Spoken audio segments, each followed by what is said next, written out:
Marketing brings people in, but admissions is where the real work happens. It's the difference between a simple inquiry and life-changing placement. Today, we're breaking down the 7 critical questions every center needs to answer to turn their admissions process into a world-class engine. And by the way, most treatment centers only have answers for about 3 of them. Let's dive in. Number 1, do you have a documented call flow? If you asked each admissions coordinator on your team to explain your program in one sentence, would their answers sound aligned or would they be dramatically different? That is a good question, and it deserves an answer. If every rep tells the story of your center differently, gathers information in a different order, or transitions to next steps inconsistently, you do not have a standardized admissions process. You have individual communication styles. A disciplined call flow takes control early in the opening of the call. It gathers key qualifiers such as age, primary concern, location, insurance before going deep. It sets expectations about assessing fit before discovery begins. If someone is not clinically appropriate or financially viable, they should not have to recount their entire life story before learning that. And once basic fit has been established, the conversation moves into a deeper discovery, understanding the impact of mental health or substance use conditions on work or relationships or personal well-being. The admissions coordinator clarifies recovery goals and reflects both pain and desired outcomes back to the caller to make sure that they have alignment. Then only after that alignment does the coordinator ask permission to explain the program and position it.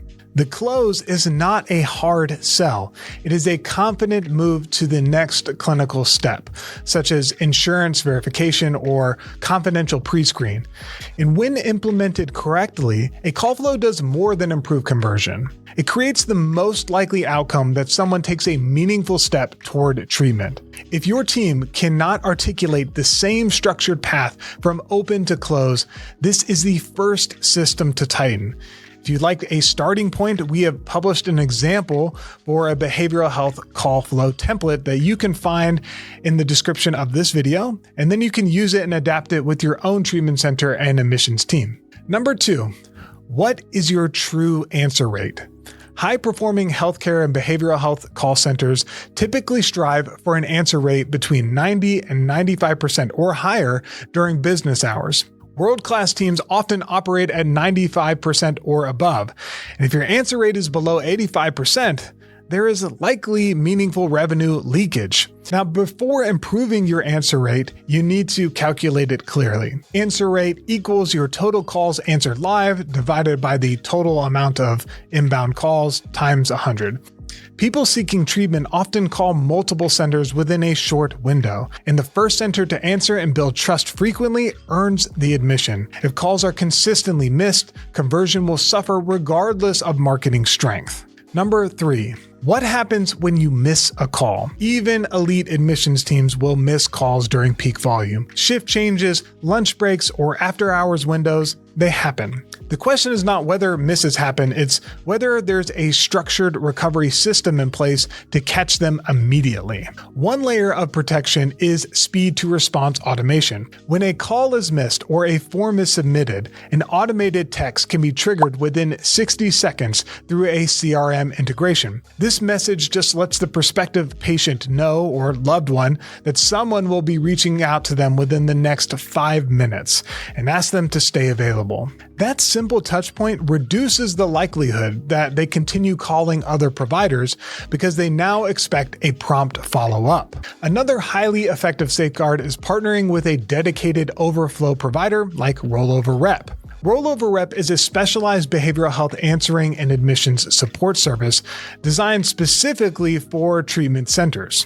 Instead of routing missed calls to voicemail, your inbound line forwards directly to a live, trained representative when your team is unavailable. This dual approach, immediate automated acknowledgement plus live overflow coverage, protects answer rate, protects revenue, and most importantly, protects the caller from hitting silence during a very vulnerable moment. Number 4, do you score your calls? Before you can understand which marketing channels are working, you need to standardize the scoring system applied to every single inquiry.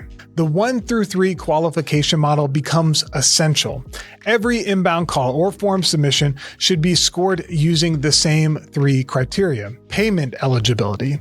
Can they pay for the treatment, or do they have insurance that you accept? Clinical fit. You can treat the condition that they need help with and the acuity with which they have it. And demographic fit. Age, gender, location, etc. A score of 3 means that all 3 criteria are aligned. A score of 2 means exactly one of the criteria is misaligned, and a score of 1 means multiple criteria are misaligned. If admissions teams are not consistently assigning a score and documenting the referral source, you do not truly know which marketing channels are producing qualified opportunities. You have opinions, you have anecdotes, you have vibes. A simple 1 through 3 framework applied consistently and tied to a referral source transforms admissions from a feeling-driven function into measurable performance engine. And this is not about labeling people. It's about building a feedback loop that tells you where your best opportunities are actually coming from. Number 5.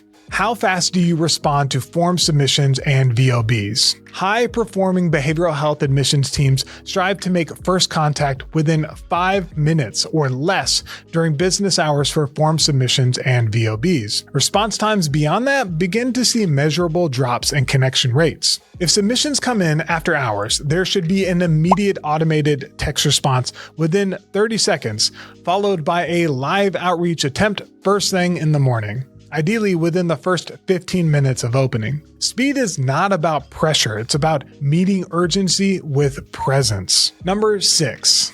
Do you have a living obstacle overcomes document? Every behavioral health admissions team should maintain a living, shared document called obstacle overcomes. This is not a private notebook. It is not something that lives in one coordinator's head. It is a dynamic, visible document that the entire admissions team contributes to and reviews regularly. Here is how it works. When an admissions coordinator encounters an objection or obstacle on a call, they log it in the obstacle overcomes document. If they successfully navigated it and the caller moved forward, they document the language and approach that worked. And if they were not successful, they document the obstacle anyway so that the team can collaborate on stronger overcomes for the future. Over time, patterns emerge. Cost concerns, time away from work and family, fear that treatment will not work, concerns about stigma, worries about academic or job disruption. Instead of reacting to these in isolation, the team builds a shared playbook. No new team member should encounter a predictable objection for the first time on a live call. But this document should not stay within admissions. It should be shared directly with marketing. Imagine a caller says they're worried about something very specific, and then the admissions coordinator can immediately respond with a short explainer video, a helpful graphic, a podcast episode, a detailed article, or all of the above. Number 7. Do you role play with your admissions team? The fastest way to improve admissions performance isn't just more calls. It's structured practice before the calls ever happen. Admissions is a skill, and like any skill, it improves with repetition, but only if the repetition is intentional. And that is where role-playing becomes critical.